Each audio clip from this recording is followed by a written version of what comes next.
이 26년을 맞이하면서 많은 사람들이 코스피 5,500 간다는 기대감과 아니면 더 조정이 온다, 좀 상반되는 의견으로 좀 시장이 엇갈리고 있는 것 같습니다. 대표님께서는 26년 증시 어떻게 보고 계신가요? 이 2026년은 사실 지난 12월 미국 FMC에서 힌트가 나왔습니다. 상승한다. 점진적으로 상승한다 힌트가 나왔거든요.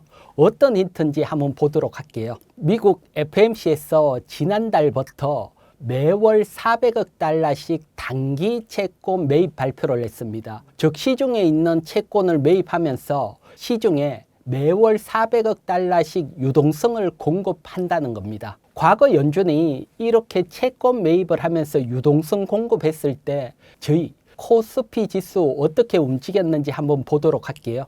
지금 보시는 것은 코스피 월봉 차트인데 2008년 금융위기가 오고 그 다음 해에 2009년 3월 달에 연준이 월 1,450억 달러 채권 매입 발표하고는 코스피 지수가 정말 강하게 상승을 했고요.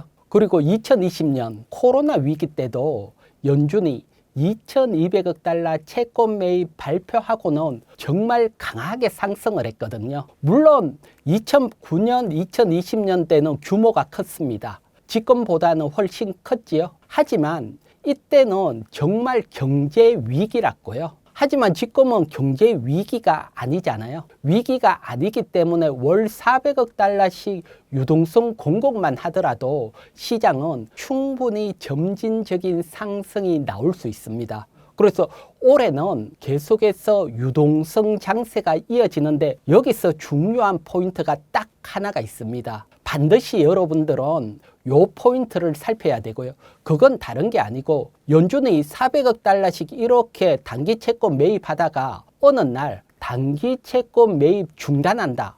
이런 발표가 나면 코스피 지수 10% 내지는 많게는 20% 강한 단기 조정이 한번 나올 수 있거든요. 따라서 연준 단기 채권 매입 종료 발표가 나오는지는 체크를 하고 나온다면 단기 리스크 관리를 하셔야 되고요. 또 다르게 얘기를 한다면 연준이 종료하기 전까지건 계속해서 시장이 상승한다 보셔야 됩니다. 코스피 상단은 좀 어느 정도까지 갈 것으로 보세요? 상단은 저도 한 5,500에서 한 6,000 정도 보고 있거든요. 사실 뭐 연준이 단기 채권 매입 종료가 언제 발표 나냐에 따라가 조금 다르지만 조금 높게 보시고 점진적인 상승을 기대하시고요. 그러다가 어느 날 또 조정이 나오면 아래쪽에서 재매수하는 전략, 요거는 꼭 가지고 대응을 하시기 바랍니다. 매달 10일 간격으로 진행되는 유튜브 무료 특강 아래의 링크에서 신청하세요. 외국인 수급은 좀 어떻게 될 것으로 보시나요? 이 외국인 수급도 사실 12월부터 변화가 생겼거든요. 한번 보도록 할게요. 뭐 수급에 영향을 미치는 달러 월봉 차트입니다. 달러 월봉 차트를 보면 연준이 과거 단기 채권 매입했을 때 2009년 3월 달에도 확 조정이 나왔고요. 그리고 여기 2020년인데 2020년 3월에도 확 조정이 나왔고요. 그러면 지금은 어떻게 될까? 쉽게 말해서 시중에 달러를 풀게 되면 달러는 약세로 가게 되죠. 그래서 이번에도 월 400억 달러씩 달러를 풀기 때문에 약세로 움직일 확률이 높습니다. 그래서 전통적으로 달러가 약세로 가면 달러 자산을 매도하고 이머징 자산으로 자금이 넘어오는 경우들이 많거든요. 그래서 이런 현상이 나오지 않을까 보이고요. 특히 우리 같은 경우는 지난달 12월 24일 금융당국이 구두 개입하면서 원화도 일시적으로 강세로 갔거든요. 그래서 이런 것들을 종합적으로 본다면 뭐 외국인 매수는 이어질 거고 설령 매수가 이어지지 않더라도 2020년 같은 경우는 외국인 매도가 나오더라도 우리 시장 상승이 나왔거든요. 이처럼 달러가 약세로 갔을 때는 전반적으로 상승으로 이어졌다. 그러니까 뭐 수급 크게 걱정 안 하셔도 될 것 같습니다. 대세 상승장 속에서 어떤 종목들이 주도주로 올라설 것인가도 중요할 것 같습니다. 대표님께서는 어떻게 보시나요? 네, 그건 이제 저희가 2026년 1월 2일 첫 장에서 어느 정도 힌트가 나왔거든요. 한번 보도록 할게요. 보게 되면 1월 2일 날 업종별 상승률인데 반도체가 가장 크게 상승을 했습니다. 즉 업종에서는 반도체가 주도주다. 어느 정도 뭐 나왔다 이렇게 보여지고요. 그다음 테마 쪽에서 보면 스페이스X라든가 밑에 우주항공 이 테마들이 가장 강하게 상승을 했거든요. 그래서 올해 테마로는 뭐 우주항공 관련 테마다. 그래서 요 두 축을 반드시 여러분들은 관심을 가지고 봐야 되고요. 그러면 반도체 한번 보도록 할게요. 사실 반도체 같은 경우는 지난달 마이크론 실적 발표하면서 올해 주도주 될 수 있다 미리 예고가 나왔습니다. 마이크론 실적을 보면 먼저 반도체 가격이 정말 강하게 상승하면서 마이크론이 영업이익이 작년 동기보다 168% 증가를 했고 영업이익률은 무려 47%입니다. 반도체 가격이 이렇게 상승하니까 영업이익률 그래프도 똑같이 상승을 하거든요. 그럼 마이크론만 이렇게 호실적이 나올까? 아니죠. 삼성전자와 SK하이닉스도 당연히 호실적이 나오지요. 그러면 얼마나 호실적으로 이어질까?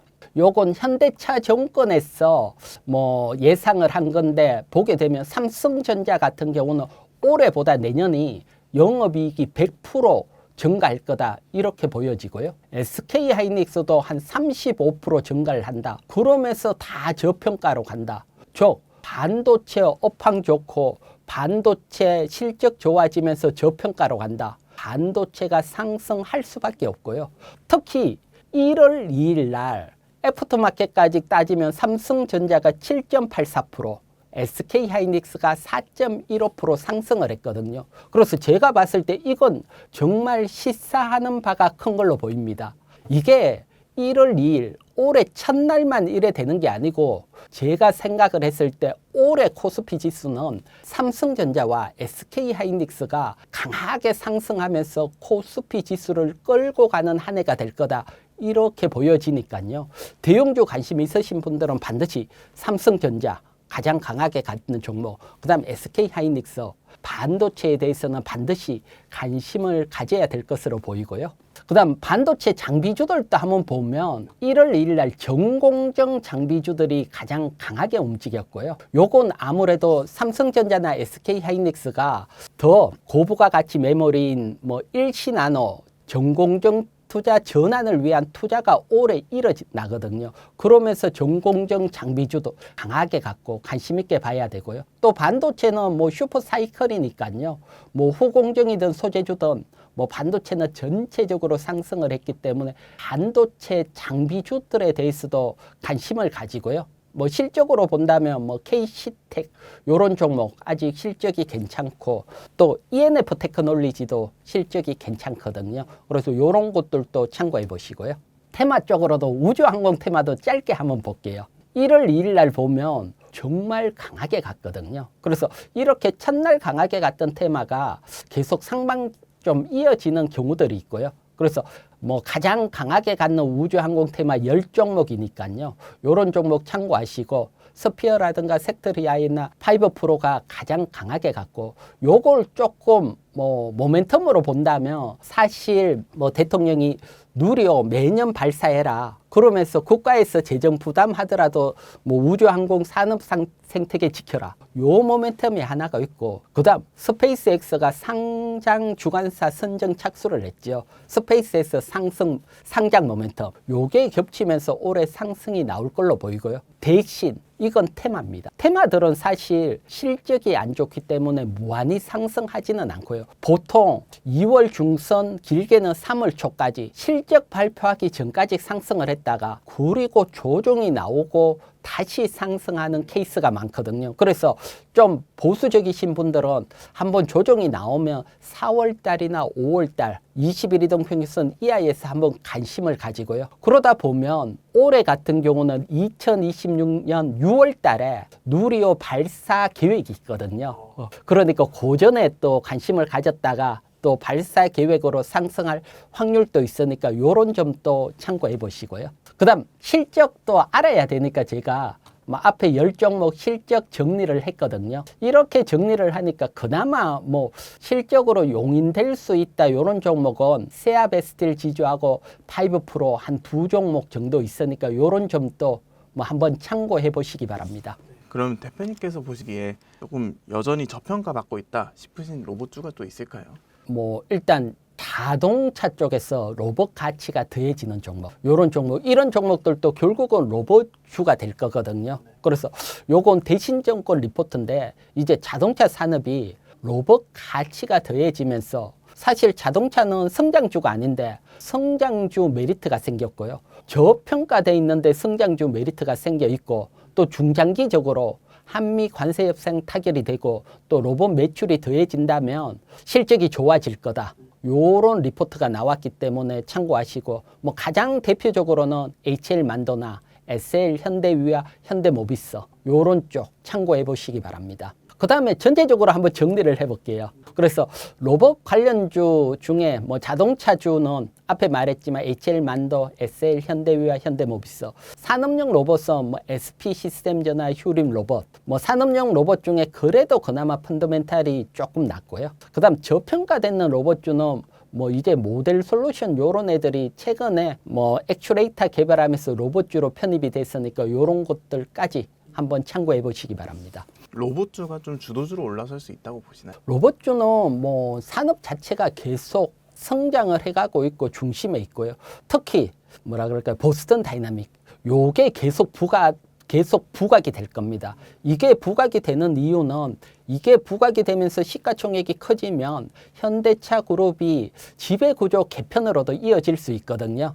요게 뭐 현대차 그룹 회장님 지분도 한 20% 이상 되니까요. 그렇기 때문에 계속 부각이 되고 그래서 한 축은 부각이 되면서 올해는 로봇 부각 중에서도 특히 자동차 부품주 중에서 로봇 부품 개발하는 기업 이런 기업들이 강하게 갈 수 있으니까요. 요런 쪽 또 유심히 살펴보시고요. 그 다음에 또 산업용 로봇도 만약에 미국의 행정명령 나온다. 그러면 이건 다시 한번 강한 모멘텀으로 움직일 수 있으니까요. 그래서 요런 두 축으로 한번 살펴보시기 바랍니다. 로봇주가 사실 그 실적이 나오지 않아서 투자하는데도 좀 어려움이 있는 걸로 알고 있는데 앞으로는 좀 이렇게 실적들이 많이 개선될 것으로도 보시나요? 개선되는 데까지는 사실 시간이 많이 필요합니다. 로봇 양산이 사실은 아직도 바로 확 양산이 되는 게 아니고 소비라든가 이어지기까지는 시간이 필요하고요. 그 시간 동안은 사실 뭐 기대감으로 움직일 수 있다. 이렇게 보고요. 그래서 제가 이제 앞쪽에서 설명드렸던 종목들은 대부분 어느 정도 실적이 받치는 종목이거든요. 그래서 너무 기대감으로 확 갖는 종목보다는 이런 실적이 조금 받치는 종목, 이런 쪽으로 한번 관심을 가져보시기 바랍니다. 특히 뭐 보면 보스턴 다이나믹스가 로봇 양산이 한 2027년 뭐 공장을 만들고 2028년부터는 본격적인 양산 가능하고요. 그렇게 되면 얘네들이 작은 기업보다는 원래 현대차 그룹의 큰 뭐 자동차 부품을 하던 밸류체인 기업 이런 기업들이 로봇 부품까지 자금력으로 만들고 공급할 확률이 높고 그래서 앞에서 뭐 HL만도라든가 SL 현대위와 현대모비스 요렇게 설명을 드렸고요. 그래서 이런 쪽은 아무래도 자금력도 좋기 때문에 지금은 뭐 다양한 로봇주가 있지만 결국 또 장악을 하지 않을까. 뭐 어떤 산업이 바뀌면 늘 이래 왔거든요. 그래서 만약에 이런 애들이 로봇으로 간다 그러면 강하게 그래서 요런 점 뭐 주목하고 있습니다. 그 보스턴 다이나믹스를 일반인들이 투자를 지금 할 수 있나요? 요건 아직 비상장입니다. 그럼 현대차에 투자를 해야 될까요? 예, 그렇게 보면 되고요. 보스턴 다이나믹스 지분 구조를 보면 사실 현대차가 최대 주주라고 볼 수 있거든요. 현대차, 현대모비스, 기아 이런 애들이 공통으로 만든 기업이 최대 주주고요. 그 다음이 정의승 회장. 그 다음이 이제 뭐라 그럴까요? 일본 소프트뱅크 지분은 크지 않으니까. 그러니까 뭐 현대차가 사실 실질적인 최대 주주다 보셔도 됩니다. 현대차도 지금 주가가 정말 천천히 꾸준히 50% 이상 많이 오른 것 같은데 현대차 투자도 지금 가격이 매력적이라고 보시나요?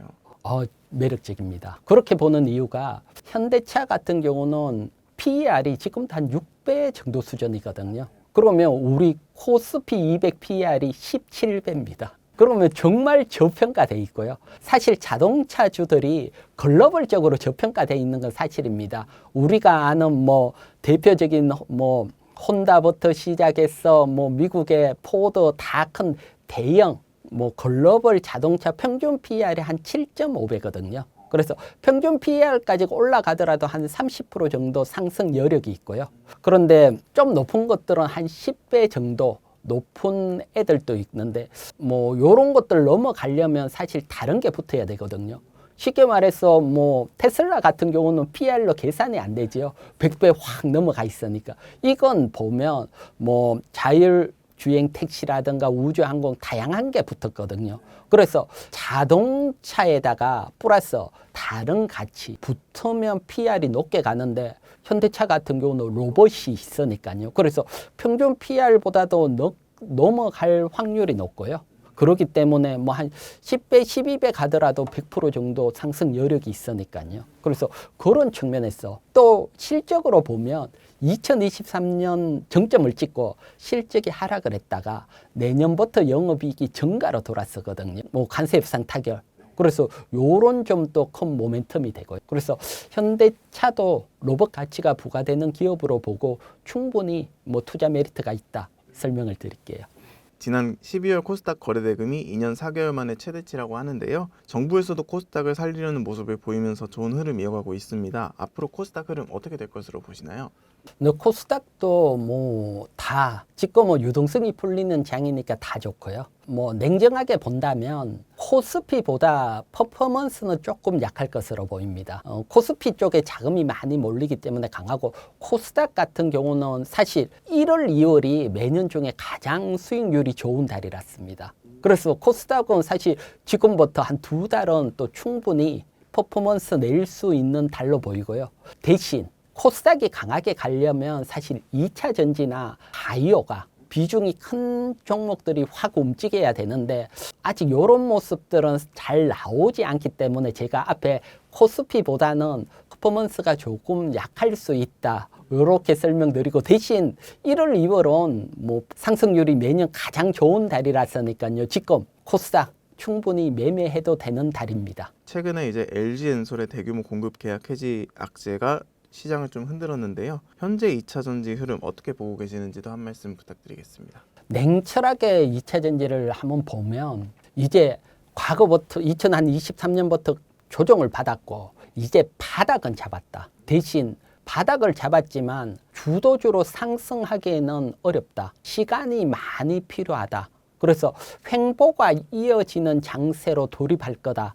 요렇게 보여집니다. 이렇게 보는 이유는 뭐 앞에서도 설명을 얘기를 했지만 LG 에너지 솔루션이 공급 계약 해지가 됐거든요. 그래서 요거 해지를 한번 보면 12월 중순에 포드하고 9조 6천억 엄청난 규모 해지가 됐고 또 12월 26일 공시를 통해서 FBPS하고 3조 9천억 뭐 해제 공시 요거만 합치더라도 13조 5천억 공급 계약이 해지가 됐거든요. 그러면 이렇게 해지를 한다. 그러면 어떻게 보면 수주가 확 들기는 어렵죠. 어려워서 다른 데 막 해지를 하고 있으니까요. 그래서 전체적으로 보면 미국 전기차 보조금 폐지 요 영향이 큽니다. 요게 폐지가 되면서 글로벌 뭐 포드라든가 GM 이런 글로벌 완승차들이 전기차 생산 계획을 축소하고 있거든요. 그래서 이런 영향들을 미치고 있고요. 축소하면서 LG엔솔이나 SK온, 삼성의 SDI 이런 애들은 어떻게 보면 수주를 계속 늘리기가 어려우니까 신규 정수를 유보하고 오히려 있는 가동 중인 공장도 일단 잠시 중단을 하고 있거든요. LG엔솔 같은 경우는 미국 얼티미엄 셀 지역 공장 1, 2공장도 6개월 가동 중단 발표를 했거든요. 그러면 다음으로는 2차 전지 소재주들도 당연히 수요가 약해지겠죠. 이게 연쇄적으로 일어날 수밖에 없고요. 참고적으로 이런 어떤 새로운 기술이 발전되고 이럴 때는 공장을 막 짓고 수주가 나온다 그러면 주가가 가파르게 올라가는데 지금은 반대 상황이요. 그렇기 때문에 가파르게 가기는 좀 쉽지 않다. 이렇게 설명을 드릴게요. LG 에너지 솔루션의 앞으로의 전망은 어떻게 보고 계신가요? LG 에너지 솔루션은 앞에서도 한번 제가 설명을 드렸는데 전반적으로는 전기차 배터리 수요가 감소되고 있는 상황 속에 있고요. 그 다음에 또 글로벌적으로 우리가 시장 점유율도 한번 볼게요. 보면 요게 이제 중국 포함한 시장 점유율이거든요. 요게 10월까지입니다. 발표가 최근 났는 게 10월까지인데 보면 LG 엔솔이 작년에 11.1%에서 9.3%로 줄어들고 있습니다. 그래서 사실은 이런 것들이 경쟁력이 높아져야지 주가가 강하게 갈 수 있는데 줄어들고요. 다른 것도 SK온이나 삼성 SDI도 다 줄어들고 있어요.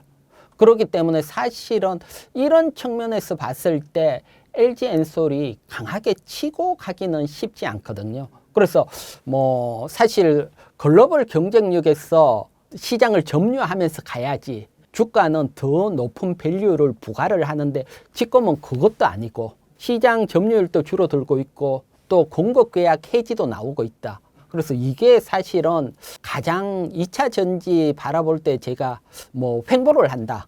이렇게 보는 가장 큰 요소고요.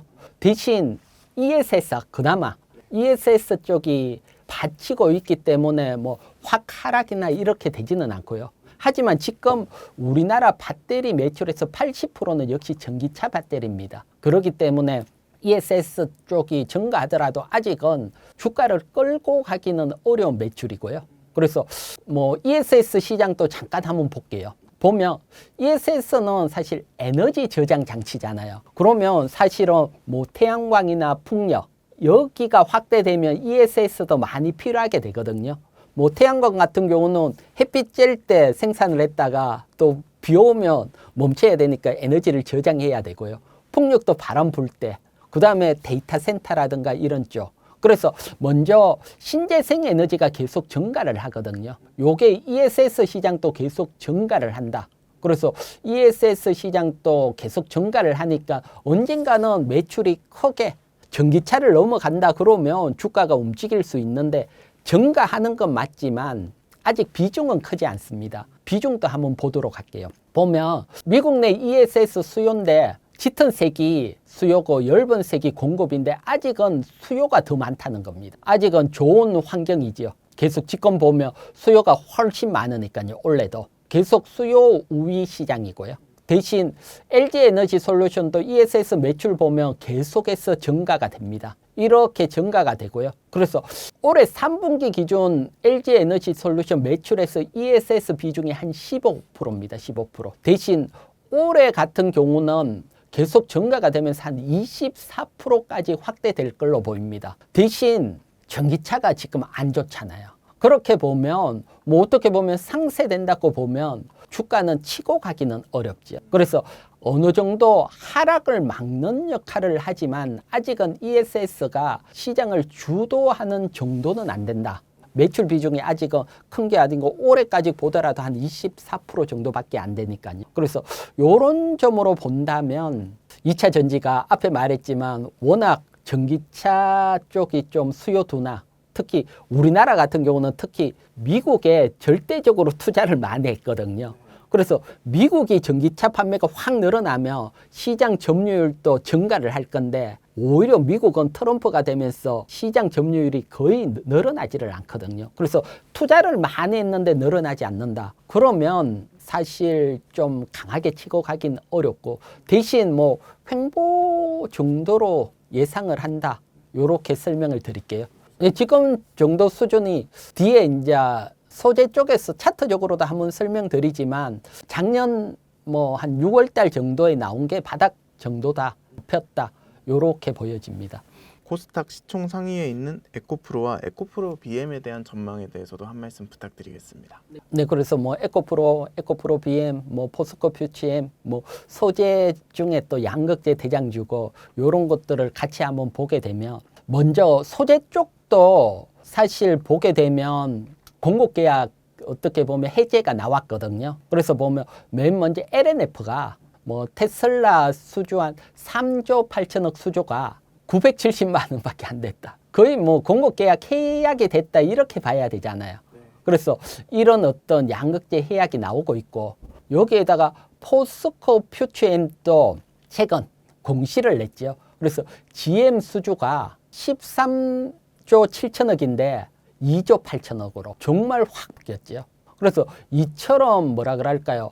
이게 뭐 LG 엔솔뿐만 아니고 이 여파가 소재 쪽으로도 이어지고 있거든요. 그래서 이런 쪽으로 본다면 소재 쪽도 낼리를 내기는 쉽지 않아 보입니다. 그래서 이게 단순히 수조가 만회됐던 게 확 해제됐다 이렇게만 보는 게 아니고 이렇게 누군가가 해제하면 과연 다음 누가 대규모 수지를 해줄까 생각을 하게 되면 잘 의문이 들거든요. 그런 측면에서 좀 크게 봐야 되고요.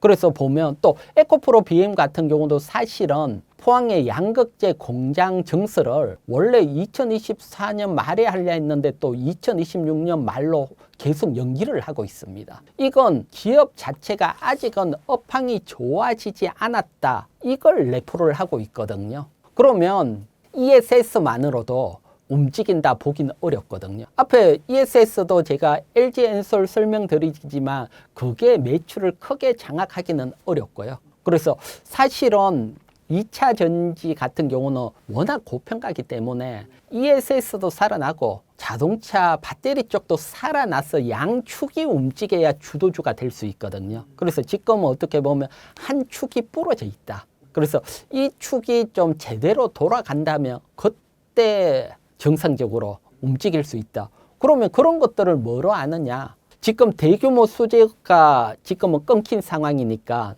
대규모 수주가 다시 나온다든가 아니면 공장 증설을 한다. 기업은 사실 우리보다도 빠르게 눈치를 채거든요.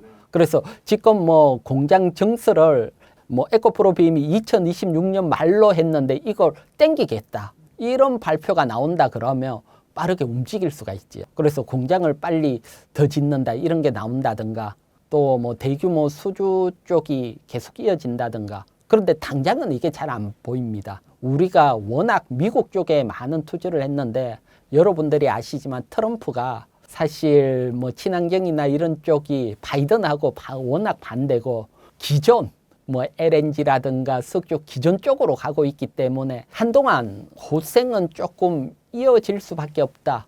요렇게 보여지고요. 그래도 다행인 점 한번 볼게요. 다행인 점은 요거 2차 전지 소재 현물 가격이거든요. 일단 우리나라 주력으로 하는 MCN 수출 MCN 가격 보면 정말 이렇게 급락을 했잖아요. 이때 2차 전지 주가들이 크게 하락을 했고요. 그런데 지금은 바닥을 잡고 살짝 반등을 하고 있습니다. 그래서 바닥을 잡았다. 이렇게 보여지고요. 물론 이게 공급 해약되면서 또 살짝 하락할 수는 있지만 어쨌든 이렇게 떨어지면서 주가가 급락하는 시점은 아니다. 그래서 주가가 바닥은 잡았다. 이걸 알 수가 있고요. 그 다음에 LFP 같은 경우도 횡보를 하고 있거든요. 그래서 2차 전지 배터리 가격이 어느 정도 바닥을 잡았다. 요게 뭐 크게 하락은 하지 않을 거다. 요런 쪽으로 가고요. 그 다음에 뭐 수산화 리튬 요런 가격도 보면 확 하락을 했잖아요. 이때가 2차 전지가 가장 어려울 때고요. 지금 보면 바닥을 잡았거든요. 그렇기 때문에 양극재 가격이든 또 뭐 리튬 가격이든 바닥을 잡았기 때문에 뭐 폭락 하락 뭐 작년이나 재작년처럼 그거보다는 주가도 바닥을 잡고 횡보를 해가는 그런 쪽으로 예상을 하고 있습니다. 예상을 하고 또 물론 이게 계속 상승을 하면 뭐 주가도 움직이겠지만 상승을 하기 위해서는 수요가 늘어나야 되는데 수요가 아직은 뭐 크게 늘어나지 않기 때문에 상승도 어느 정도 제한적으로 보고 있고요. 대신 바닥은 잡혔다. 요렇게 설명을 드릴게요. 그리고 요것도 하나 보도록 할게요.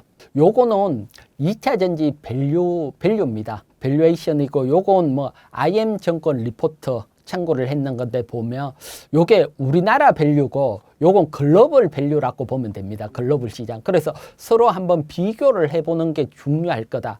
요렇게 보였어요. 그래서 올해 2026년 예상 PER입니다. PER 보면 LG에너지 솔루션이 135배입니다. 근데 중국 대표적인 CATL 같은 경우는 20배. 그러니까 우리나라 기업들이 워낙 고평가돼 있다는 겁니다. 그래서 제가 이렇게 고평가돼 있기 때문에 상승하기 위해서는 ESS뿐만 아니고 자동차 쪽도 살아나야 된다. 이런 설명을 드린 거고요.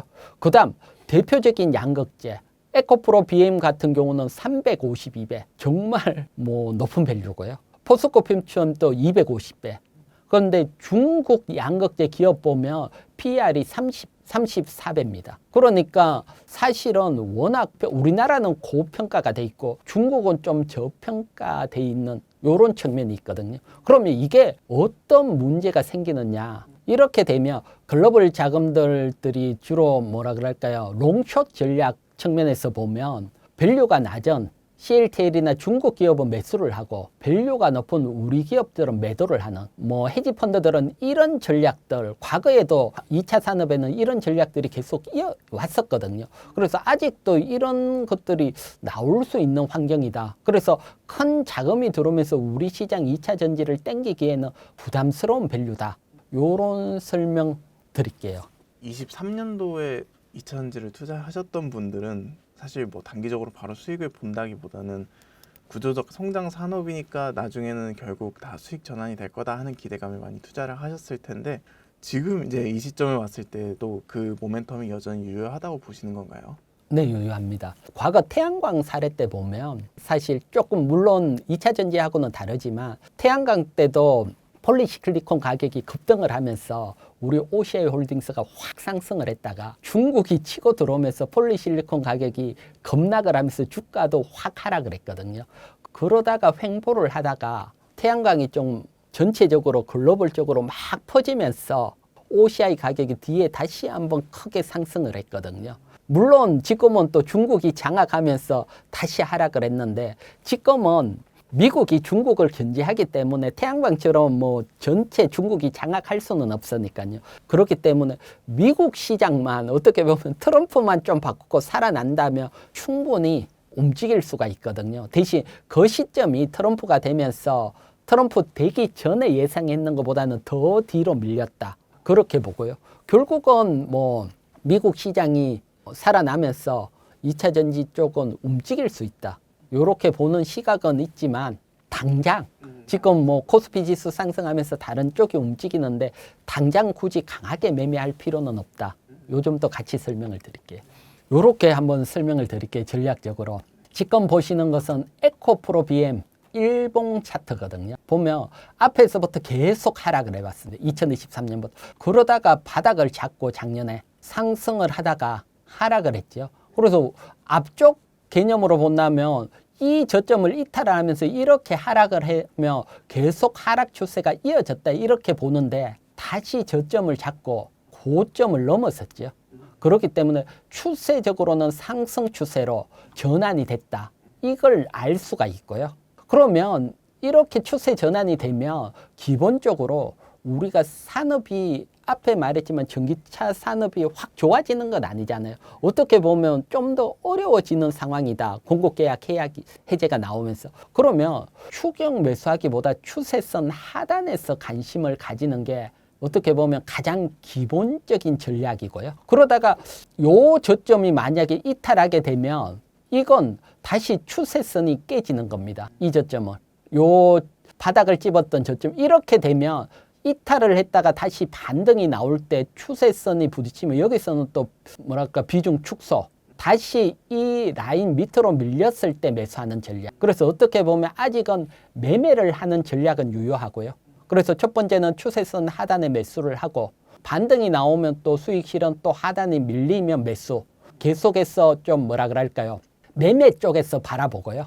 그러다가 이 저점을 잡았던 지점 이탈을 하게 되면 이탈 후에 반등이 나올 때는 또 비중 축소하고 다시 이탈이 나올 때 매수하는 요런 어떤 전략들이 유효하지 않을까 요렇게 보여집니다.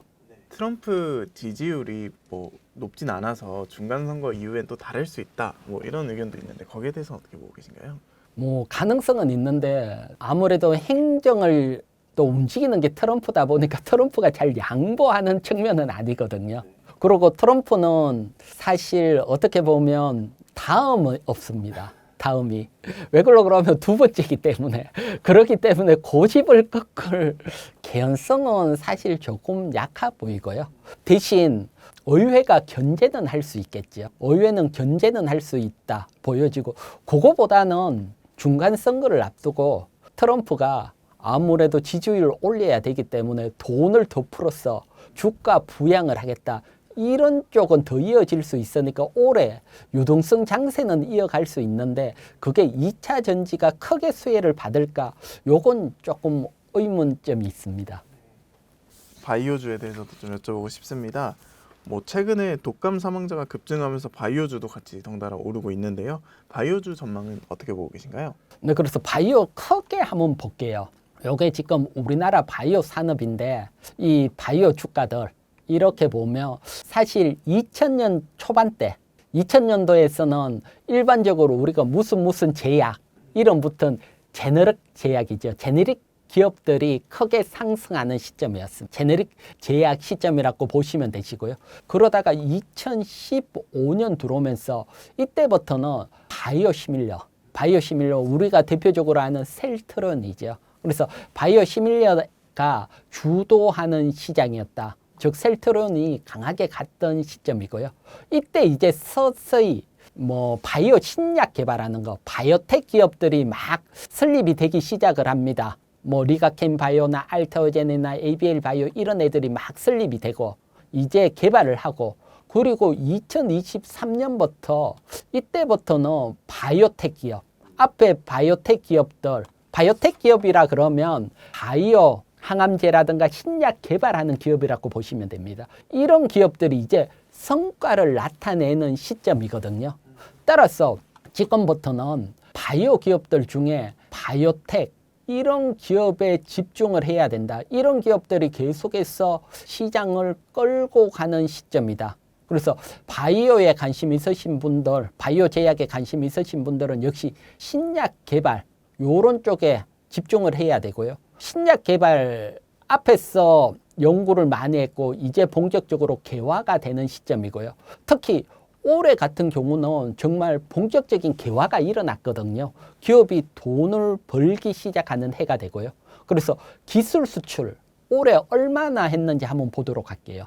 보면 2025년 바이오텍 기업 기술 수출 현황입니다. 이게 11월 달까지인데 보면 뭐 2월 달에 올릭스라든가 3월 알토오젠, ABL 바이오부터 해서 정말 거의 뭐 한 달에 한 건 정도 기술 수출이 계속 일어났거든요. 그렇기 때문에 이제 뭐 이런 바이오텍 기업, 요런 기업들에 집중을 해야 되는 시점이다. 요렇게 보여집니다. 이제 그 바이오텍 기업들에 대해서 좀 여쭤보고 싶습니다. 지금 좀 주목해볼 바이오텍 기업이 있을까요? 이게 사실 저도 바이오 기업 매매하는 게 사실은 가장 어렵더라고요. 이게 사실은 뭐 다른 제조업들 같은 경우는 매출액, 영업이 우리가 객관적인 지표를 자해되듯이 쫙 나오거든요. 그러니까 판단하기도 쉽고 어떤 기업이 성장을 할 거다 이것도 쉬워요. 근데 바이오텍 기업은 사실 여러분들이 뭐 공시라든가 앞만 보더라도 얘가 성공을 할지 안 할지 3상에서 실패할지 성공할지 이런 거 예상하기가 너무너무 어렵더라고요. 그래서 이게 제가 생각을 해보니까 저는 뭐 바이오 전문가는 아니니까요. 대신 금융시장에 오래 있어 왔고 그래서 나름대로 패턴들이 있더라고요. 그래서 이런 패턴들을 한번 설명을 드리고 그러면 여러분들이 또 다음 바이오텍 기업이 이런 패턴에 맞는 게 나오면 또 관심을 가질 수 있잖아요. 그래서 패턴을 보면 일단 요거 기술 수출 요거 부분 한번 볼게요. 보면 2월 달에 올릭스가 일라일릴리 기술 수출을 했고요. 일라일릴리 하면 뭐 글로벌 빅파마지요. 다 아는데. 그리고 계약 규모도 뭐 1조 가까이 이렇게 수출이 한번 수출이 터지게 되면 쭉 오다 보면 6월 달에 또 수출을 했죠. 빅파마 수출을 하면 그다음 또 다른 제약 기업들이 수출을 또 관심을 가지게 되죠. 그래서 보통 연속적으로 나올 확률이 높고요. ABL 바이오도 4월 달에 뭐 GSK 글로벌 빅파마지요. 보다 보면 또 11월 달에 일라일릴리 또 수출이 이어지죠. 그래서 요런 현상들이 나오더라고요. 그래서 특히 수출 빅파마 우리가 이름 듣는 빅파마 수출을 하고 또 계약 규모도 비공개보다는 이렇게 공개돼 있는 거 규모 요런 기업들이 유리하거든요. 그래서 요런 기업들이 처음 수출이 했다 발표됐을 때 관심 가지면 이게 계속 이어지더라고요. 예, 계속. 그래서 요걸 차트적으로 한번 볼게요. 요게 이제 ABL 바이오입니다. 사실 ABL 바이오가 차트 보면 여기가 2019년입니다. 2019년부터 2024년까지 정말 재미없는 기업이죠. 정말 재미가 없거든요. 그런데 4월 달에 수출 발표를 했고요. 그러면서 이렇게 오랫동안 횡보했던 지점을 거래량이 나오고 돌파를 했죠. 이때 관심 가지는 게 사실 가장 좀 유리한 시점인 걸로 보여집니다. 그러면 11월 달에 또 수출이 나오면서 또 갔지. 그래서 바이오텍 기업은 개발을 하는 동안은 돈이 들고 많이 어려우니까 이렇게 횡보가 이어지거든요. 이런 횡보가 이어질 때 우리가 여기서 개발이 완료가 되고 수출이 나올지 이건 사실 예상하기가 만만찮아요. 그래서 어느 정도 첫 번째 글로벌 기업들이 기술을 인수했을 때 그건 어느 정도 인정이 되고 그러고 이렇게 돌파를 한다. 이럴 때 따라가는 게 제가 봤을 때는 가장 유리하더라고요. 그 다음 또 하나 볼게요. 요거 올릭스입니다. 올릭스도 보면 2019년부터 주가입니다. 사실은 뭐 이렇게 보면 더 정말 재미없었고요. 그러다가 2월달 일라이 릴리에 수출하면서 횡보를 했죠. 매물 소화했죠. 6월달에 또 발표되면서 랠리가 나왔죠. 그렇기 때문에 이렇게 첫 번째 수출 발표가 날 때, 물론 수출 발표 나고 확 움직이기 때문에 부담스러울 수 있지만 매물 소화하는 과정에 관심을 가지는 게 사실은 가장 유리하거든요. 그래서 수출도 굉장히 작은 것보다는 빅파마, 일라일리 앞에 수출 계약도 공개되고 그래서 누가 인수를 했는지 수출 금액도 비공개 이런 애들은 조금 약하더라고요. 탄력이. 그렇기 때문에 이런 것들 참고해서 다음 또 계속해서 우리가 바이오텍 기업들이 개발을 하고 있거든요. 개발을 하고 있는 기업들 중에 오랜 횡보한 지점을 확 돌파하면서 글로벌 빅파마에게 이렇게 첫 번째 기술 수출한다. 이런 기업에 관심 가지는 게 사실은 좀 더 유리할 거다. 그래서 요게 이제 계속 분석을 하다 보면 요렇게 나오니까요. 요거 설명을 드리고요. 그 다음 또 하나 트렌드가 있더라고요. 바이오 기업 같은 경우는. 요건 뭐 어떻게 보면 말 그대로 기업이 정말 기술 성찰해서 성장을 하는 기업이고요. 그런데 신규 상장되는 기업, 바이오. 이런 애들은 묘하게 신규 상장되는 바이오 기업, 요거 이제 9월 30일 기준이지만 보면 뭐 D&D 파마텍이 400%, 뭐 G2G가 뭐 130%, 정말 크게 상승을 하더라고요. 그래서 신규 상장되는 바이오 기업에 관심 가지면 이런 기업들이 또 어느 정도 횡보를 하다가 크게 가는 이런 패턴들도 요즘 나오고 있거든요. 그래서 차트적으로도 한번 보도록 할게요. 보면 요거는 뭐 오름 테라푸틱 신규 상장이 되고 여기서 이렇게 바로 가는 게 아니고 상장되면 또 매물 소화를 하죠. 소화를 하다가 훅 조정이 나오고 어느 순간 스타트를 걸면서 강하게 가더라고요. 요게 뭐 인투셀도 보면 비슷합니다. 상장 후에 한번 확 밀렸다가 또 상승이 나오거든요. 그래서 요런 현상들도 요즘 자주 나오니까요. 그래서 신규 상장 바이오주들이 이렇게 횡보를 해간다 아니면 상장을 했다 훅 조정 후에 횡보를 한다. 요런 종목들도 관심을 가지면 지금까지 이건 뒤에 강하게 이어지는 게 확률적으로 훨씬 높았으니까요. 그래서 요런 쪽도 뭐 바이오 기업도 관심 가지시는 분들은 한번 참고해 보시기 바랍니다. 요건 뭐 제가 기술적인 쪽으로 뭐 또 바이오 전문가면 뭐 자세히 설명을 드릴 건데 또 아무래도 뭐 금융 쪽에 있다 보니까 기술적으로 바이오 기업은 요렇게 설명을 드릴게요. 소액으로 이렇게 넣어놓고 있어도 괜찮겠네요. 괜찮죠. 이제 요런 것들은 이 전 차트들 보면 한번 슈팅 나온 다음을 조정받을 때 주목을 하셨는데 지금 보면 또 슈팅이 난 직후이지 않습니까? 그때 또 주목. 아니, 그래서 뭐 이거 HL 바이오 같은 경우는 이렇게 슈팅이 나오면 여기서 따라가는 건 좀 부담스럽고요. 그래서 늘 한번 보면 첫 번째 이런 어떤 오랜 박스권을 넘고 첫 번째 돌파할 때 이때 관심을 가지는 게 유리하고요. 계속 올라가는데 두 번째, 세 번째는 확률적으로 부담도 되니까 주가도. 그래서 아무래도 지금 보면 아직도 기술 수출을 안 한 기업들이 많고 박스권에 있는 기업들이 많거든요. 지금 바이오 여러분들이 보면 사실 뭐 알토에젠이나 리가켄 바이오, ABL 몇몇 종목만 가고 나머지 개발하고 있는 종목은 아직도 바닥에서 기는 기업들이 워낙 많거든요. 그리고 이런 기업들이 이제 기술 수출 나오면서 치고 나간다. 그때 따라가는 게 이제 하는 게 유리하다 설명을 드릴게요. 기회가 남은 기업이 많이 있다. 네, 예, 예. 이렇게 이해를 하겠습니다. 반도체, 로봇, 바이오가 새로운 주도주로 좀 떠오르면서 조방원에 대한 주가가 많이 눌린 모습인데 조방원에 대한 평가는 어떻게 하고 계신가요? 조방원은 뭐 올해는 조금 쉬어갈 개연성이 크다 이렇게 보고 있습니다. 사실 주가라는 게 작년에 워낙 크게 움직였거든요. 움직이면 또 어느 정도 쉬다가 요런 패턴들이 있기 때문에 사실 여러분들이 특히 조선주 같은 경우도 유심히 한번 보면 작년 초만 하더라도 호재가 나오면 정말 뭐 연속적으로 팍팍 상승을 했는데 요즘은 호재가 나오더라도 한번 상승했다가 또 밀립니다. 그만큼 부담스러운 시장 위치에 와 있고 미리 많이 상승했던 측면이 있거든요. 그래서 기존 작년 주도주 조방원 쪽은 아무래도 좀 쉬어가는, 특히 상반기 같은 경우는 쉬어갈 수 있는 위치다. 이건 뭐 최근 주가 움직임에서 그런 게 나오고요. 그래서 여러분들이 조선주 대장 하나오션하고 삼성전자 주가를 이렇게 한번 비교해 보면 호재가 나왔을 때 하나오션은 한 번 움직이고 또 멈췄지만 삼성전자 같은 경우는 계속 치고 가거든요. 이렇게 보여집니다. 아직 뭐 26년에 남아있는 호재들이, 사람들이 기대하는 호재들이 많이 남아있는데 그런 것들이 터진다면 또 슈팅이 나올 수 있을까요? 네, 그래서 이제 보면 반도체가 계속 못 갑니다.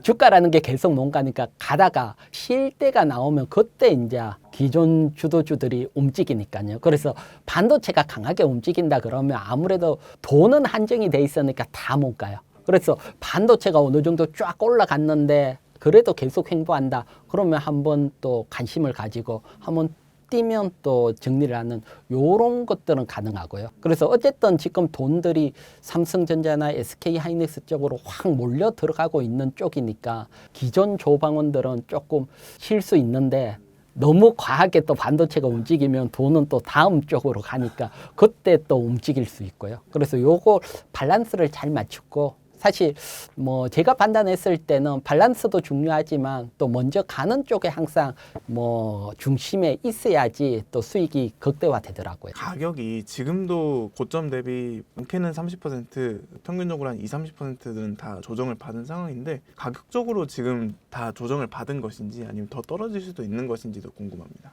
더 떨어지지는 않을 걸로 봅니다. 특히 뭐 조선 같은 경우도 올해 실적이 계속 증가하고 내년까지 또 증가될 걸로 보이거든요. 그래서 실적 받치고 또 방산 수주 이어지고 있고 또 뭐 원전 같은 경우는 계속 모멘텀들이 살아 있으니까요. 그래서 과하게 빠졌다 지금 말하면 한번 사면 한번 튈 수 있는데 연속 가기보다는 한번 튈 때 또 짧게 대응을 하고 뭐 반도체가 달리는 동안은 이렇게 짧게 보지 이게 훅 무너진다 이렇게 보지는 않습니다. AI 기반 전력 수요 확대와 미국 수주에 대한 기대감으로 원전 종목들이 강세를 보였었는데 현재 흐름은 어떤지도 한 말씀 부탁드리겠습니다. 작년 같은 경우는 우리가 원전 수주 나오면서 사실 불을 뿜었거든요. 그러다가 또 다음 또 AI라는 또 뭐 미국 뭐 전력이 필요하다 그러면서 또 불을 뿜었거든요. 그러면 이제 많이 알려진 거 이거 외에 새로운 뭔가가 또 들어야 움직일 수가 있거든요. 그래서 지금 뭐 우리가 새로운 수주를 한다든가 아니면 AI 외에 또 다른 우리가 지금 알려진 거 외에 또 다른 무슨 모멘텀이 확 나와야지 다음 불을 뿜는데 이게 뭐 아직 제 눈에는 잘 안 보이더라고요. 그렇게 되니까 모멘텀적으로는 계속 살아있죠. AI가 전기 묶는 하마잖아요, 말 그대로. 그래서 거기에 따른 미국이 뭐 원전을 대체할 수 있고, 특히 트럼프가 원전에 또 꽂혀 있잖아요. 뭐 말도 안 되게 뭐 많이 하겠다 하지만 조금만 되더라도 원전주들은 기대감이 있으니까요. 그래서 이런 것들로 하락하기보다는 뭐 횡보가 나오고 그러다가 새로운 우리가 생각하지 못한 모멘텀이 나오면 또 한번 쭉 땡길 수가 있거든요. 뭐 땡기더라도 이번에 올라가는 것들은 뭐 한 전고점 정도 넘어서 돌파하기는 조금 쉽지 않고요. 전고점 부분까지 또 쭉 올라갈 수는 있는데 그 새로운 모멘텀이 나오면 사실 잘 보이는데 생각을 하면 저도 뭐 리포트라든가 많이 보는데 다 좀 우리가 아는 얘기들이 계속 리포트에 반복이 되더라고요. 그래서 그런 거 외에 좀 새로운 게 뭔가 하나 나와야 되지 않을까. 다음 또 강하게 가려면. 그래서 그거까지 좀 쉬어가지 않을까. 원전도 뭐 조방원에 묶여서 그렇게 보고 있습니다. 두산 에너빌리티의 현재 주가는 좀 어떻게 평가하고 계신가요? 네, 그래서 제가 월봉 차트 준비했거든요. 그래서 두산 에너빌리티 월봉 차트인데 한번 딱 보시면 뭐 일단 눈에 띄는 게 있죠. 눈에 띄는 것은 거래량이 없다가 여기서부터 거래량이 정말 터지면서 횡보를 해봤죠. 어느 정도 에너지가 정말 많이 쌓였다는 겁니다. 앞에 보면 정말 거래량이 없다가 쭉 오다가 여기서부터 정말 터지면서 에너지를 쌓였고 이게 이제 폭발되는 시점이다. 이렇게 보여지거든요. 그래서 이렇게 에너지가 쌓인 지점 돌파할 때는 강하게 가거든요. 이런 것들 여러분들이 차트 보면 나오고요.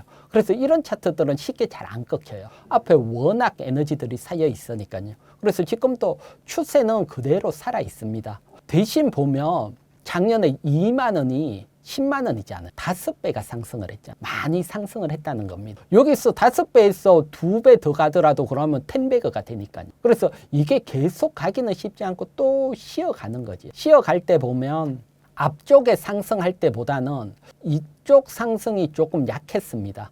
그러면 모멘텀이 약화되어 있다는 거기 때문에 뭐 어느 정도 횡보 후에 또 반등이 나오면 한 9만 원 정도 호재로 나올 수 있지만 치고 가기보다는 어느 정도 횡보 시간 지나고 또 움직이지 않을까 요렇게 보고요. 그래서 돌파하기 위해서는 정말 강력한 모멘텀, 뭐 우리가 원전 수주를 한다든가 또는 뭐 트럼프가 뭐 발주를 팍팍 한다든가 뭐 뭔가가 새로운 거 나와야 다음 치고 갈 수 있는데 그게 잘 안 보이기 때문에 이제 횡만한 호재로는 뚫기는 좀 쉽지 않다. 그래서 횡보가 조금 더 이어지고 그러다가 뭔가 터지면서 움직이는데 요 횡보가 이어지는 동안은 지금 바닥이고 반등이 나오면 또 좀 수익 실현 또 밀리면 매수 요런 매매 정도는 가능하고요.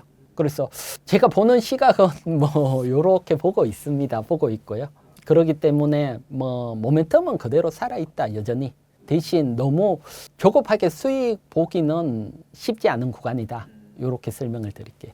그럼 이제 두산 에너빌리티 외에도 좀 주목해볼 종목들이 있을까요? 네, 일단 원전 같은 경우는 뭐 제가 여러분들에게 늘 설명을 드렸는데 원전 밸류 체인 보면서 다시 한번 설명을 드릴게요. 요게 보면 원전 밸류 체인인데 원전 같은 경우는 한 번 프로젝트가 하면 시공하는데 12년, 최대 운영하는데 80년, 해체하는데 20년, 112년짜리 프로젝트입니다. 뭐 어마어마한 프로젝트죠. 그런데 우리가 원전을 수주했다 그러면 원전주들이 움직이거든요. 그러면 보면 수주했을 때 가장 수혜를 먼저 받는 게 이 건설 단계 있는 기업들입니다. 뭐 시운전을 한다든가 해체를 한다든가 이런 쪽은 아무래도 워낙 뒤니까요. 수혜를 받기는 어렵고요. 이쪽 단계 중에서도 우리나라가 강점을 가지고 있는 것은 이 제조입니다. 제조.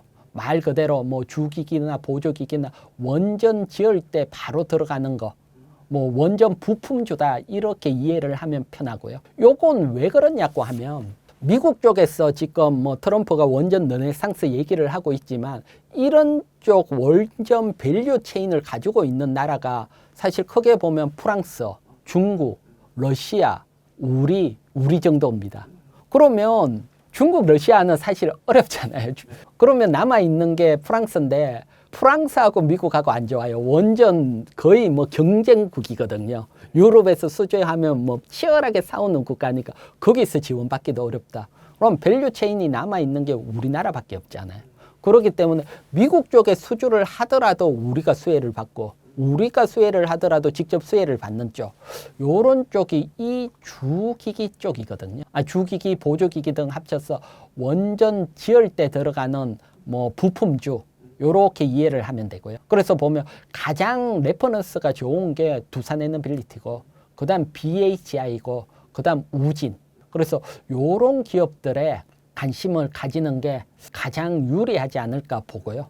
물론 시공 쪽도 있지만 건설은 원전 외에도 다양한 이슈들이 있기 때문에 이쪽보다는 실질적으로 딱 수혜를 받는 요런 쪽 관심을 가지는 게 유리해 보인다. 이렇게 설명드리고요. 또 참고적으로 보면 여러분들이 어떤 원전주를 한번 관심 있게 본다. 그러면 그 원전주가 부품 여기에 들어가는 주인지 아니면 뭐 뒤에 들어가는 건지 판단을 하고 앞에 건설할 때 들어가는 기업이다 그러면 관심을 가질 수 있고요. 뭐 아니면 뭐 해체라든가 뒤다 그러면 굳이 뭐 차트가 좋더라도 관심 가지는 것보다는 앞쪽 기업들 관심 가지는 게 원전주 매매하는 데 있어서는 또 가장 중요한 포인트가 아닐까 이렇게 보여집니다. AI 기업들 있는 AI 데이터 센터 바로 옆에 뭐 SMR 짓는다 이러면서 그 SMR 수요도 늘어나고 있는 걸로 알고 있는데 거기에 대한 시장 변화는 어떻게 될 것으로 보시나요? 사실 SMR을 좋게 봤는데 시장은 또 그렇게 안 보는 것 같더라고요. 그렇게 보는 SMR 그러면 우리가 가장 대표적으로 유스케일 파워잖아요. 그래서 지금 유스케일 파워 차트를 준비를 했거든요. 일봉 차트인데 보면 고점 대비 70% 하락을 했어요. 그래서 보니까 SMR이 계속 부각은 되고 있는데 유스케일 파워가 급락을 하더라고요. 물론 여기 보면 실적 부진, SMR이 아직 상용화가 안 됐으니까 실적 부진은 당연하죠. 근데 상용화 지연된다, 상용화가 빠르지 않을 거다. 이런 우려까지 또 일어나고 있더라고요. 여기에다가 그러면 돈이 필요하니까 유상증자 이런 것들까지 합쳐서 고점 대비 70% 하락을 했기 때문에 SMR 자체로만 보고 매매하기는 쉽지 않고요. 그래서 SMR이 우리가 생각했던 것보다는 기술 개발이 좀 늦어질 수도 있겠다. 요렇게 조금 보고 있습니다. 제가 요건 뭐 다른 것보다는 뭐 유스케일 파워 차트를 보면서 요렇게 느꼈거든요. 그래서 리포트 이런 거 보면 다 좋아요. 막 좋고 곧 될 것 같은데 차트는 또 그렇게 안 나오니까요. 그래서 저 같은 경우는 또 차트 쪽으로 보고 또 얘기를 하는 쪽이니까요. 물론 뭐 이러다가 정말 뭐 SMR이 하나 수출을 한다 그러면 확 그때부터 튈 수는 있는데 당장은 SMR 자체로만 보고 매매하기보다는 그것도 뭐 원전의 한 축이니까요. 그래서 보면 유스케일 파워가 이래 급락할 때 우리 두산에너빌리티는 급락이 안 나왔잖아요. 그러면 원전이 SMR만 보고 있는 게 아니고 전체적으로 버티고 있다. 여기서 SMR이 좋아지고 유스케일 파워가 올라오면 두산에너빌리티는 더 치고 갈 수 있으니까요. 그래서 결국은 뭐 전체적인 원전 관련돼 있는 기업에 관심을 가져보시기 바랍니다. 이런 것도 뭐 나중에 실제로 주가가 움직인 다음에 주목해도 늦지 않다. 네, 뭐 실제로 호재가 탁 튀어나오고 관심을 가져도 늦지 않다. 이렇게 설명을 드릴게요. 이제 오늘 말씀 주신 종목들 외에 또 주목해볼 분야가 있다면 어떤 곳들이 있는지도 한 말씀 부탁드리겠습니다. 네, 그래서 저는 이제 반도체 옆에 살짝 벗어나 있는 유리기판 이런 종목들도 이제 가시권에 들어오고 있거든요. 그래서 유리기판 관련해서도 한번 주목을 해야 된다 이렇게 보입니다. 그래서 유리기판 관련해서 한번 보도록 할게요. 요건 대신증권 리포트거든요. 보면 이제 유리기판이 2026년부터 실제로 투자가 가시화된다 이렇게 나오고 있거든요. 보면 뭐 대표적으로 가장 빠른 것은 SKC 자회사지요. 앱솔릭스가 미국에서 거의 뭐 생산 설비나 양산 구축을 다 했다. 그래서 올해 양산으로 이어질 거다 이렇게 보여지고요. 그 다음에는 삼성전기. 삼성전기 같은 경우는 현재 샘플 개발을 위한 초기 라인이 본격적으로 가동이 되고 요게 이제 어느 정도 됐기 때문에 빠르면 올해 말에 본격적인 양산으로 돌입할 수 있다 이렇게 나오거든요. 그러면 올해에 이런 설비 투자가 이루어질 수 있다 이렇게 보여지고요. 그래서 유리기판이 얘기만 하다가도 어느 정도 현실성으로 다가오고 있다. 그게 이제 올해 본격적인 어떤 이슈화가 될 수 있다. 그 다음 LG이노텍입니다. LG이노텍은 가장 낮지만 2025년 작년도에 유리기판 시생산 라인 투자를 했거든요. 그래서 물론 여기도 된다면 또 양산으로 가겠죠. 그래서 양산이 빠르면 올해 늦어도 내년 실질적인 어떤 가시권에 나온다. 그렇기 때문에 올해 유리기판 관련주에 대해서도 관심을 가져야 된다. 이렇게 보여지고요. 참고적으로 보면 유리기판은 사실 왜 관심을 가지냐고 보면 뭐 다른 것보다는 요거 같은 경우는 유리기판이 어디에 사용되느냐를 보여주는 거거든요. 그래서 요거는 칩하고 메인보드 보통 여기에는 플라스틱 기판을 썼잖아요. 여기에 플라스틱 대신 유리기판이 들어간다는 겁니다. 그 다음에 여기 보면 칩하고 칩 사이 여기는 인터포저인데 여기도 유리기판이 들어간다는 겁니다. 왜 이렇게 들어가냐고 하면 여러분 플라스틱은 열을 받으면 휘어질 거 약하죠. 열에 약해요. 근데 지금 뭐 데이터 센터라든가 이런 데는 정말 열하고 싸움이잖아요. 그래서 유리기판이 또 저전력입니다. 그래서 전력 적게 들고 열에 강하다. 지금 가장 필요한 거고요. 그 다음에 유리기판은 플라스틱보다 맨들맨들하지요. 표면이 맨들하기 때문에 초미세 선폭 반도체 패키징 구현이 가능. 그렇기 때문에 지금 유리기판으로 가려는 거고요. 따라서 이게 뭐 본격적으로 간다면 반도체 PCB 시장은 게임 체인저가 되겠지요.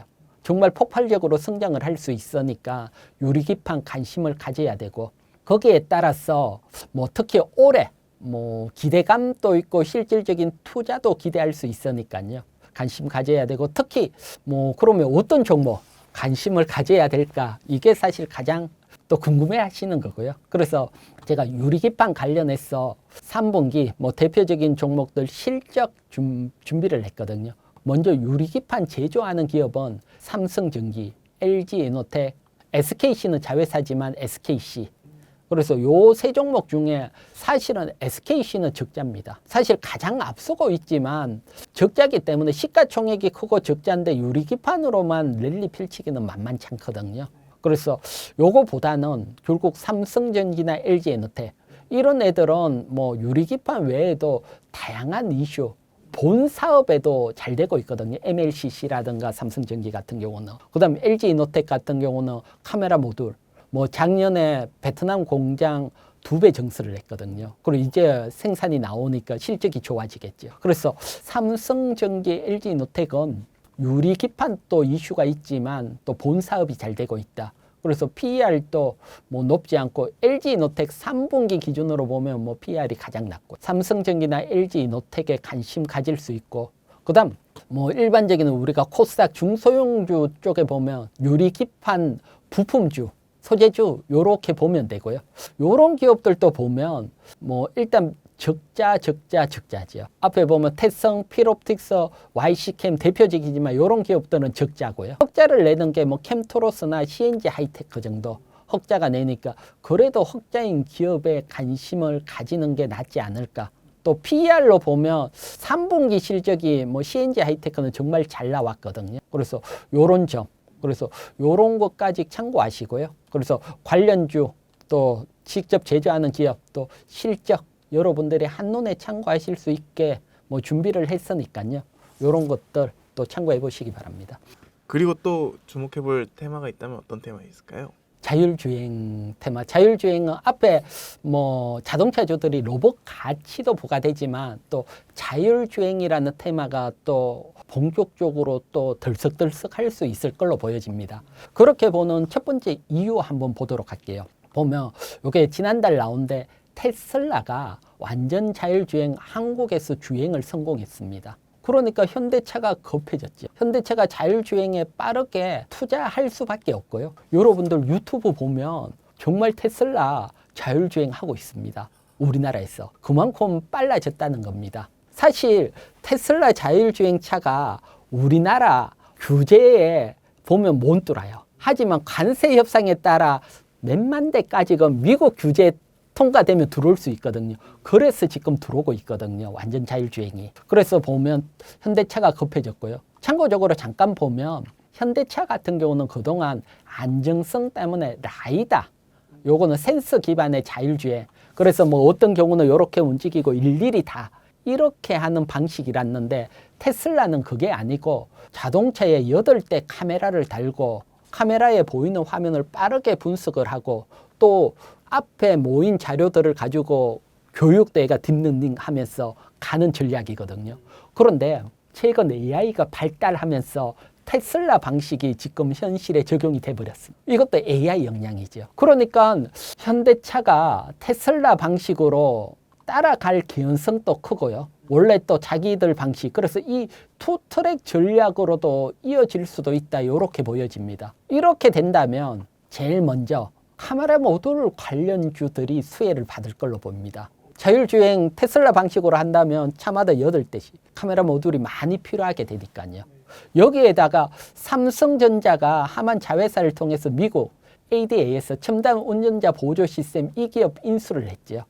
말 그대로 자율주행 관련이죠. 여기도 뭐 카메라 모듈 만드는데 우리나라 기업이 삼성이 인수했으니까 일로도 또 납품 개연성 한다면 뭐 정말 좋아질 수 있으니까. 그래서 자율주행인데도 카메라 모듈 관련주 일단 뭐 MC넥스나 나무가 요런 쪽에 뭐 요런 쪽은 또 길게 볼 수 있지 않을까 요렇게 보여지니까요. 요런 것들 한번 참고해 보시고요.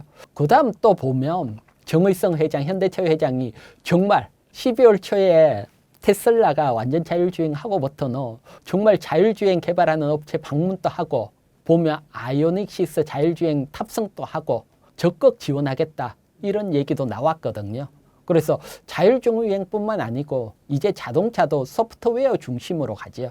그래서 여기에 집중하겠다 나왔거든요. 그래서 요런 기본적으로 뭐 관련해서는 현대 오토앱이라든가 슈어소프트테크 요거는 뭐 STB 관련이고 그다음 MC넥스나 나무가는 카메라 모듈 뭐 자율주행 관련 요런 애들이 뭐 계속 수혜를 받을 수 있고요. 요거 외에 단기적으로 이런 애들은 사실 자율주행 얘기만 나오면 움직이는데 펀더멘탈이 좋지 않아요. 그래서 테마적인 관점 짧게 본다면 뭐 에이테크 솔루션이나 라닉스, 오비고 요런 종목들이 있으니까 요것도 뭐 여러분들이 어떤 게 있냐 또 알면 좋으니까 참고해 보시기 바랍니다.